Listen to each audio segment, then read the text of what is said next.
All right, welcome to The Explainer. Today, we are diving deep into the emotional and artistic heart of a really special novel, An Hour Borrowed from Heaven. This is a book that kind of bends time itself.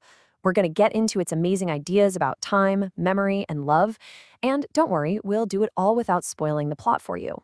So let's jump right in. So, right from the get-go, the book just lays it all out there. This isn't your typical love story. No, it's really a deep dive, a meditation on time. The whole thing isn't framed by what happens, but by how these characters feel it, how they experience it. It's like the story is telling us that love, well, it runs on a completely different clock than the one we're used to. And here's what's so cool. At the very center of it all is this one single minute that keeps showing up, 7:47. Now, this isn't just some random detail, you know? It's literally the story's heartbeat. It's this mysterious anchor in time where, for just a moment, the normal rules of the world just pause, and something else entirely takes over. Okay, so let's get into it. How exactly does this story totally flip our understanding of time on its head? Because it's not about minutes ticking by. It's about how heavy, how meaningful a single moment can be.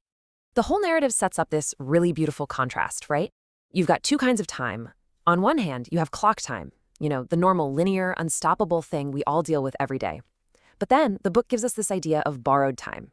And this kind of time is totally different. It's fluid, it's tied to memory, and it's all about emotion. It's the kind of time you don't measure with a clock, you feel it in your chest. Now, what I find so fascinating is how the novel takes these big, abstract ideas and makes them feel, well, real, tangible. It grounds everything in the physical world, and it starts with something you might not expect: architecture. So the book gives us this core concept it calls temporal resonance. It's this gorgeous idea that our really strong emotions, they aren't just things we feel and then they disappear.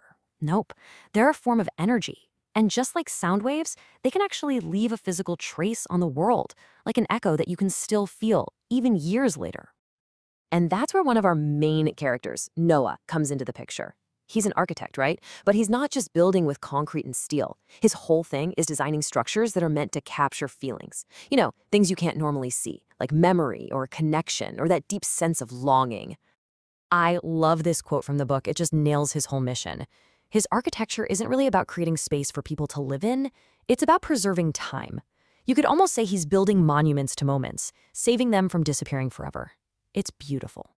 But it's not just about architecture. The story actually weaves together a few different art forms to really dig into this idea of connecting across time. You can think of it like there are three artistic pillars holding this whole story up. You've got architecture, which we just talked about, making physical spaces for feelings.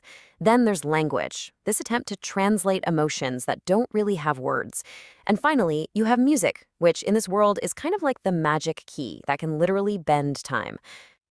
And that brings us to our other main character, Ilara.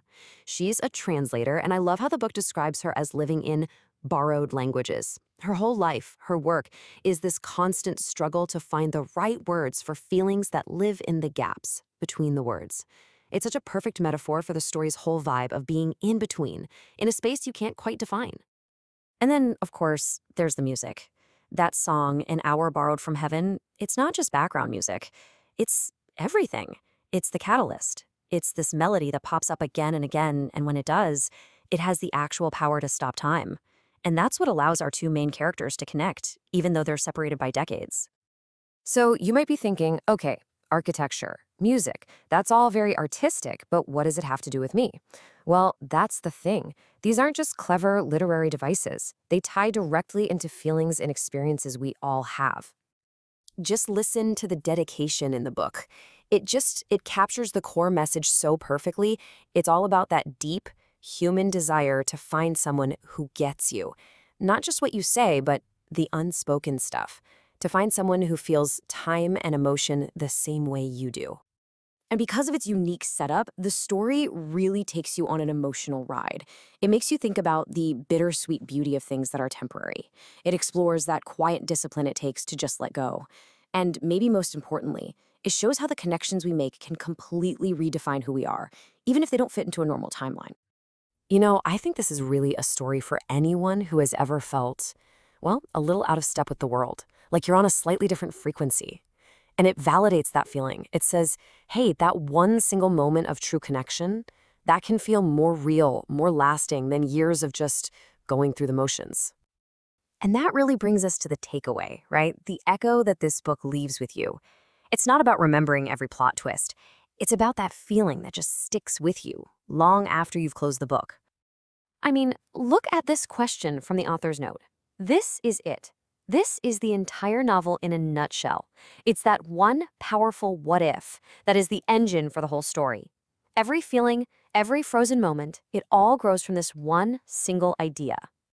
And in the end, that's what makes this book so special. It doesn't just tell you a story. It asks you a question. It takes this big, beautiful theme and turns it right back on you, the reader, and makes you think about your own life. And it's that thought that you carry with you, which is what makes this book, honestly, unforgettable.